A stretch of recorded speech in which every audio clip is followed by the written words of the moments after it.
रामगढ़, इसकी सुबह किसी मधुर संगीत से कम नहीं होती थी। इसी प्यार और सादगी के माहौल में माधव रहता था।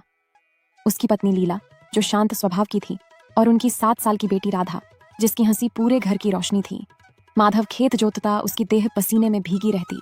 उनकी जिंदगी सादगी में बीत रही थी, लेकिन माधव के दिल में हमेशा एक बेहतर कल की और ज्यादा पाने की एक अस्पष्ट सी चाहत सुलगती रहती थी। खेत जाते समय माधव को गांव के पुराने किसान रमेश और सुरेश मिले। दोनों ठंडी हवा से कांप रहे थे। रमेश ने अपने दांत किटकिटाते हुए कहा, माधव भाई, लगता है इस बार ठंड पिछली सभी बार का रिकॉर्ड तोड़ने वाली है। हवा हड्डी तक जम रही है। माधव ने बस हम कहकर सिर हिलाया, लेकिन जैसे ही वह आगे बढ़ा, उसके मन में एक चालाकी भरा, एक स्वार्थ से भरा विचार अंकुर की तरह उगना शुरू हो गया। वह सोचने लगा, अगर सबको इतनी ठंड लगेगी तो हर किसी को आग जलानी पड़ेगी, और आग जलाने के लिए लकड़ी तो चाहिए ही। क्यों ना मैं जंगल से सारी लकड़ियां पहले ही जमा कर लूं। जब ठंड अपनी चरम सीमा पर होगी, लोग मरने लगेंगे, तब मैं ये सूखी लकड़ियां ऊंचे दामों में बेचूंगा। मैं रातों रात अमीर बन जाऊंगा। वह घर लौटा। उसकी आंखों में एक नई चमक थी। लीला, अब हमें अपनी किस्मत बदलने का, अमीर बनने का मौका मिल गया है। लीला मुस्कुराई। माधव ने पूरी योजना उत्साह के साथ बताई। लेकिन मेरी रानी, किसी को बताना मत, एक शब्द भी नहीं, वरना सारा काम बिगड़ जाएगा। यह सिर्फ हमारा रहस्य है। लीला ने गहरी सांस ली।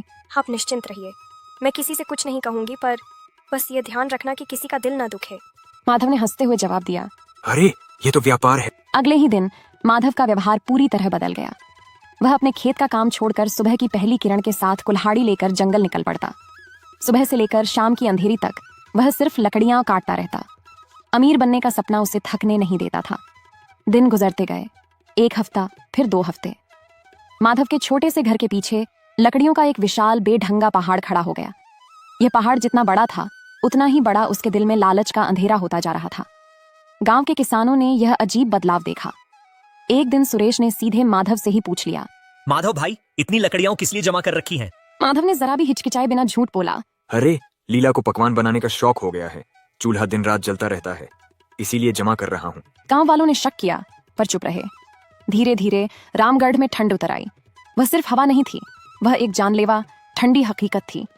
तभी एक शाम माधव ने अपने घर के बाहर एक लकड़ी के तख्ती पर बड़े बड़े अक्षरों में लिखा दिया, सर्वोत्तम सूखी ईंधन लकड़ी, 20 रुपया प्रति किलोग्राम। यह दर सामान्य बाजार मूल्य से लगभग 4 गुना ज्यादा थी। रमेश चिल्लाया, इसने हमें धोखा दिया। ये अपने भाइयों की मजबूरी का फायदा उठा रहा है। गांव वालों ने तय किया कि वे माधव के आगे नहीं झुकेंगे। उन्होंने हिम्मत दिखाते हुए कहा, हम खुद जंगल जाकर लकड़ी काट लाएंगे। बारिश का चमत्कार, लालच का जहर और हृदयहीनता। अगले दिन सुबह होते ही गांव के कई मजबूत आदमी कुल्हाड़ी लेकर जंगल की ओर निकल पड़े। वे दिन भर मेहनत करते रहे, लेकिन रात होने से पहले आसमान में बादल छा गए। अचानक भयंकर बारिश शुरू हो गई। ऐसी मूसलाधार बारिश हुई कि जंगल की सारी कटी हुई लकड़ियां पानी में पूरी तरह भीग गईं। अब गांव वालों के पास कोई चारा नहीं बचा था। माधव के घर के पीछे का लकड़ियों का पहाड़, जिसे उसने सावधानी से ढक रखा था, गांव का एकमात्र सूखी लकड़ी का भंडार था। लीला ने माधव से उम्मीद के साथ कहा, देखिए जी, भगवान ने हमारी कितनी मदद की है। अब आप बस इतना कीजिए कि दाम 20 रुपया ही रखिए। गांव वालों को थोड़ी राहत मिलेगी। पर माधव का अहंकार अब चरम पर था। उसने दहाड़ कर कहा, नहीं, अब तो 40 रुपया प्रति किलोग्राम लगेंगे। लोगों ने मुझे बेवकूफ समझा था, अब उन्हें सबक सिखाऊंगा। गांव वाले निराश, मजबूर और ठगे हुए थे। ठंड जानलेवा थी और अपने बच्चों को बचाने के लिए उन्हें किसी भी कीमत पर आग चाहिए थी। उन्होंने मन मारकर माधव से ऊंचे दामों में लकड़ी खरीदी। माधव का छोटा सा मिट्टी का घर बदलने लगा। उसने नया पक्का घर बनाया। उसका घर दूर से ही चमकता था, पर उसके दिल में लालच और घमंड की आग भी उतनी ही तेज जलने लगी थी। एक सर्द घुटी हुई शाम थी। तभी दरवाजे पर किसी ने धीरे से दस्तक दी। बाहर ठंड से कांपती हुई एक बूढ़ी औरत खड़ी थी। उसके होंठ नीले पड़ चुके थे और उसकी आंखों में आंसू थे। उसने कांपते हाथों से माधव से गुहार लगाई, बेटा, दया करो, थोड़ी लकड़ी दे दो। मेरे घर में मेरे 3 छोटे छोटे नाती पोते हैं। अगर उन्हें आज रात गर्मी नहीं मिली तो वे ठंड से मर जाएंगे। माधव, जो अब पत्थर जैसा खड़ा था, बोला, पैसा दो, तभी लकड़ी मिलेगी। मैं दया नहीं, व्यापार करता हूँ। अब मेरे पास फालतू की चीजें देने के लिए समय नहीं है।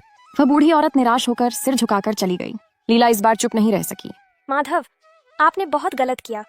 उस गरीब की दुआ शायद हमें इस लालच के जर से बचा सकती थी। हम इतने पैसे का क्या करेंगे अगर हमने इंसानियत खो दी। माधव ने अहंकार में कहा, दुआओं से चूल्हा नहीं जलता, चूल्हा जलता है पैसों से। अगले दिन माधव को जरूरी काम से दूसरे गांव जाना पड़ा। जाते जाते उसने लीला को सख्ती से ताकीद दी, देखो, मेरे पीछे कोई भी आए, कोई भी, तुम किसी को भी एक लकड़ी मुफ्त में नहीं दोगी। रात गहराने लगी। माधव की बेटी राधा बिस्तर पर लेटी थी, सर्दी से कांप रही थी। भोलेपन में उसने सोचा, पिताजी ने इतनी सारी लकड़ियां रखी हैं, अगर मैं बस एक छोटी सी लकड़ी जला लूं तो क्या बुरा होगा। उसने धीरे से चूल्हे के पास से एक लकड़ी उठाई और उसे जलती हुई छोटी सी आग में डाल दिया। लेकिन वे लकड़ियां बहुत सूखी थीं। आग तेजी से भड़क उठी और हवा के कारण अगले ही पल छत की फूस तक पहुंच गई। आग ने 1 मिनट में पूरे घर को अपनी चपेट में ले लिया। लीला चीखते हुए भागी। उसने राधा को बचाने की कोशिश की, लेकिन लपटें बहुत ऊंची थीं। घर के बाहर गांव वाले इकट्ठे हो गए थे। वे बाहर से बस देख रहे थे। किसी ने भी आग बुझाने में मदद नहीं की। माधव की निर्दयता का दर्द अभी भी गांव वालों के दिलों में ताजा था। आग बुझने के बाद वहां सिर्फ राख का एक ढेर बचा था और उस राख में लीला की चीख और राधा की मासूम खिलखिलाती हंसी हमेशा के लिए गुम हो गई। जब माधव वापस लौटा तो वह सबसे पहले राख के ढेर में अपने घर की जगह देखता रह गया। लीला, जो अब अकेली थी, फूट फूट कर रो रही थी। उसने माधव के चेहरे पर देखा और चीख कर कहा, हमारी राधा चली गई, तुम्हारे लालच ने उसे हमसे छीन लिया। माधव जमीन पर गिर पड़ा। उसकी आंखों से आंसू रुक नहीं रहे थे। वह बार बार राख को पकड़कर कहता रहा, भगवान मुझे माफ कर दो, मैं अपनी बेटी के बदले अपनी सारी दौलत दे दूंगा। पर अब बहुत देर हो चुकी थी।